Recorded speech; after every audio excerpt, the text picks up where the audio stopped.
साल 1280 पश्चिमी अफ्रीका के एक देश माली में एक बच्चे का जन्म होता है। आज इस बच्चे की किलकारियां कल उस राजा की आवाज में बदलने वाली थी जो बड़ा होकर इस धरती का आज तक का सबसे अमीर इंसान बनने वाला था। इतना अमीर कि आज के टॉप बिलियनर्स इसकी इलॉन मस्क, जेफ बेजोस और बाकी के अमीर लोगों की सारी वेल्थ और जायदाद एक साथ जोड़ भी दे तो भी इसके रहीसी के पास ना आ पाए। इस बच्चे का नाम और कोई नहीं बल्कि मनसा मूसा था। माली में मनसा इस शब्द का अर्थ होता है सुल्तान यानी कि बादशाह, और ये बच्चा मूसा माली का मनसा बनने वाला था। क्योंकि कुछ लोगों का ये कहना था कि मूसा माली के शाही घराने का असली वंशज था, यानी माली के बादशाह फगाले का बेटा, और इसी वजह से वही शाही गद्दी का असली हकदार होने वाला था। लेकिन यहाँ पर एक और थियरी भी आती है कि मूसा असल में माली के 9वें सुल्तान अबू बकरी कीता का एक भरोसेमंद मंत्री था और इसीलिए उसे राजगद्दी दी गई।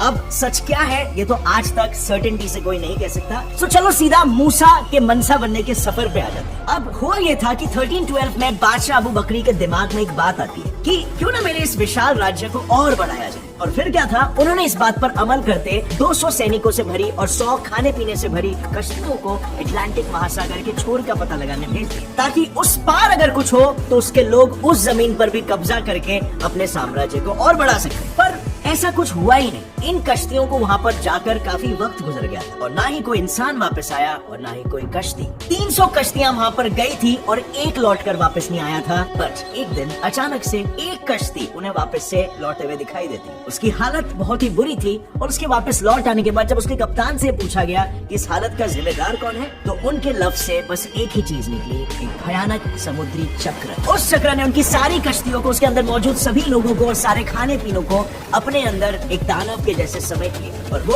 अकेले इकलौते जैसे तैसे भी करके बचते बचाते वहाँ से भाग निकले। अब ये सुनते ही सुल्तान अबू बहुत ही निराश हुए कि वो ऐसे सिचुएशन में कुछ नहीं कर पाए, बस हाथ पे हाथ धरे बैठे थे। बट फिर भी इस हादसे के बाद भी वो अपने निर्णय पर बिल्कुल अटल थे कि समुद्र के उस पार उन्हें जाकर कब्जा करना ही करना है किसी भी हालत में, और इसीलिए इस बार उन्होंने खुद उसके पार जाने का फैसला किया। पर जाने से पहले सुल्तान ने मूसा को एक बहुत ही इम्पोर्टेंट जिम्मेदारी सौंपी और वो जिम्मेदारी थी पूरे माली के शासन को संभालने की, और वो भी एक राजा के अधिकारों के साथ। और बस फिर इसके बाद ही वो वहाँ से 3000 जहाजों के साथ निकल पड़े अटलांटिक की छोर की ओर। और उसके बाद वक्त बीता, साल बीते और सदियां बीत गई, पर अबू कभी वापस लौट कर नहीं आए। हर किसी ने एक पॉइंट के बाद उनके आने की आशाएं छोड़ दी, बट क्वाइट सरप्राइजिंगली उनके न आने से माली शासन को कोई फर्क नहीं पड़ा। इनफैक्ट माली शासन अबू के समय तक तो अच्छा था ही, बट मूसा के आने के बाद ये अलग ही बुलंदियों को छूने लगा। एंड ऑफ कोर्स ये मूसा का कोई तुक्का उक्का नहीं था, बल्कि उसकी सोची समझी स्ट्रेटेजीज का नतीजा।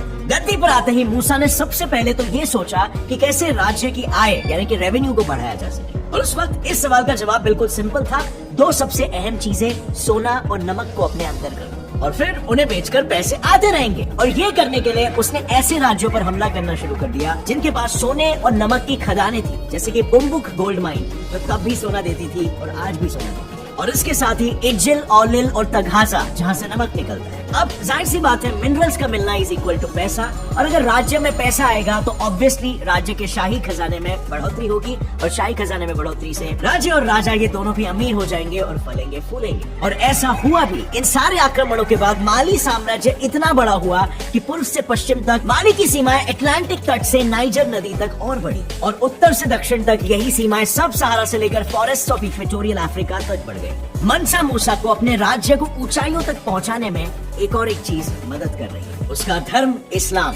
राजा की ज्यादातर जनता इस्लामिक थी और इसीलिए उन्हें मूसा के राज से कोई आपत्ति नहीं। पर मूसा के राज्य में कुछ ऐसे भी काबिले थे जो इस्लाम में नहीं मानते थे, और उन्हीं काबिले में से एक था बाम्बुक माइनर्स का। उन्होंने मनसा के धर्म इस्लाम के खिलाफ विद्रोह किया क्योंकि उन्हें उनका धर्म खतरे में लगने लगा। लेकिन मनसा की इतनी विशाल सेना के सामने वो थोड़ी ना टिकने वाले थे, और ऐसा हुआ भी। मनसा मूसा ने अपनी सेना की मदद से इस विद्रोह पर काबू पा लिया, पर मूसा ने उन्हें मारा नहीं। उसने झट से ये बात समझ ली कि अगर उसे शासन बनाए रखना है तो उसे बाकी के धर्मों को भी साथ लेकर चलना होगा, और इसीलिए माली साम्राज्य के स्टेट रिलीजन तो इस्लाम ही था, पर कुरान के कानून वहाँ पर लागू नहीं होते थे। इसे आसान शब्दों में समझे तो माली राज्य इस्लामिक होने के बाद भी वहाँ पर सारे धर्मों को उनका धर्म प्रैक्टिस करने की छूट देता था, यानी कि उसके राज्य के सभी लोग उसके साथ थे। बट सिर्फ उसके राज्य के ही नहीं, बल्कि आसपास के नेबरिंग राज्य के, क्योंकि उस वक्त सारे इस्लामिक राज्य एक दूसरे को अपना एलाय मानते थे। अब माली के आसपास तब भी और आज भी इस्लामिक कंट्रीज ही है, और इसीलिए माली साम्राज्य को दूसरे राज्यों से हमले की कभी चिंता भी नहीं रही, और इसीलिए किसी भी राज्य पर भारी हमले कम होंगे तो जाहिर सी बात है वो राज्य अपनी आर्थिक व्यवस्था यानी इकोनॉमी पर पूरा ध्यान दे पाएगा। और मनसा मूसा ने भी कुछ यही किया। उसने अपनी देश की अर्थव्यवस्था को आसमान की ऊंचाइयों पर पहुंचा दिया, वो भी सिर्फ दो ही चीजों की मदद से।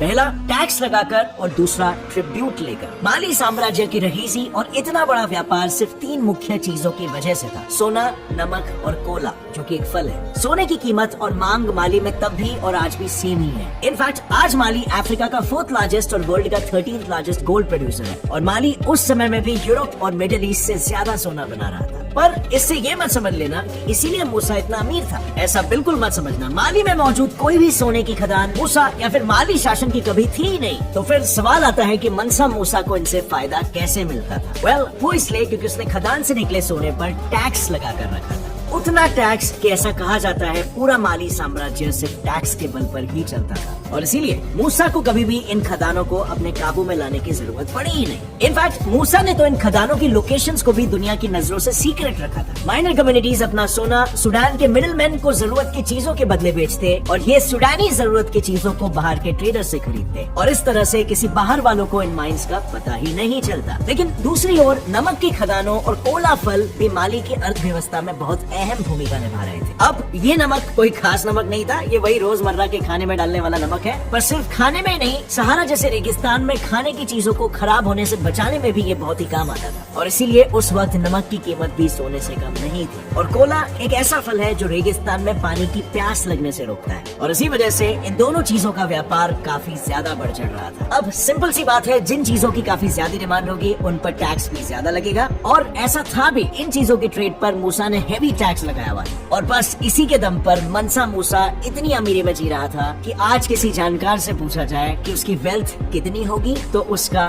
बस एक ही जवाब होगा, इनकैलकुलेबल। वेल, इस इनकैलकुलेबल वेल्थ का नजारा मनसा मूसा के 9600 किलोमीटर्स की हज यात्रा के दौरान देखने मिला। बाकी मुसलमानों की तरह मनसा मूसा भी अपनी हज यात्रा पूरी करने साल 1324 में निकल पड़ा, पर इस यात्रा पर वो अकेले नहीं था, उसके साथ एक बहुत ही बड़ा काफिला था, इतना बड़ा कि उसके बारे में आप लोग सोच भी नहीं सकते। वेल, गेस करना चाहोगे? क्या लगता है आपको कितने लोग साथ होंगे? 5000, 10,000? वेल, 60,000 लोगों का काफिला साथ निकला था, जिसमें से 12,000 तो सिर्फ गुलाम ही थे, जिनका काम था सोने से भरे बक्सों को उठाना। इसके अलावा 8 ऊंट जिनके पीठ पर सोने के पाउडर से भरे बक्से लदे हुए थे। और ये सब क्यों? वेल, ये सारा सोना सिर्फ ज़कात यानी कि चैरिटी के लिए था। दैट्स राइट, करीबन 20,000 किलो सोना बस बांटने के लिए था। सो जैसे जैसे मूसा आगे बढ़ता, वो सोना उन जगहों पर सामने आए जरूरतमंदों के बीच बांटते जाता। इसके अलावा जहाँ भी उसका काफिला शुक्रवार को रुकता, उन जगहों पर उसने मस्जिदें बनवाई। इनफैक्ट सफर के दौरान मूसा की दूसरी बीवी को एक जगह पर रेगिस्तानी धूल से थोड़ी परेशानी हो गई थी, तो उसने उस जगह पर तुरंत ही एक इरिगेशन सिस्टम बनवा लिया। मूसा ने कायरो, मक्का और मदीना हर जगह पर 20-20 हजार सोने की ईंटें बांट दी। अब माइंड यू, आज तक बहुत सारे राजाओं ने दान दिए हैं, लेकिन इसने कितना बड़ा दान दिया था ये बात आप इस फैक्ट से जान ही सकते हो कि उसके ज़कात की वजह से पूरे मिडिल ईस्ट और अफ्रीका में हाइपर इन्फ्लेशन आ गया था। इतना बड़ा इन्फ्लेशन कि सोने का भाव एक ही झटके में गिर गया। इंसानी इतिहास में ये पहली बार हुआ था कि किसी एक इंसान के दान की वजह से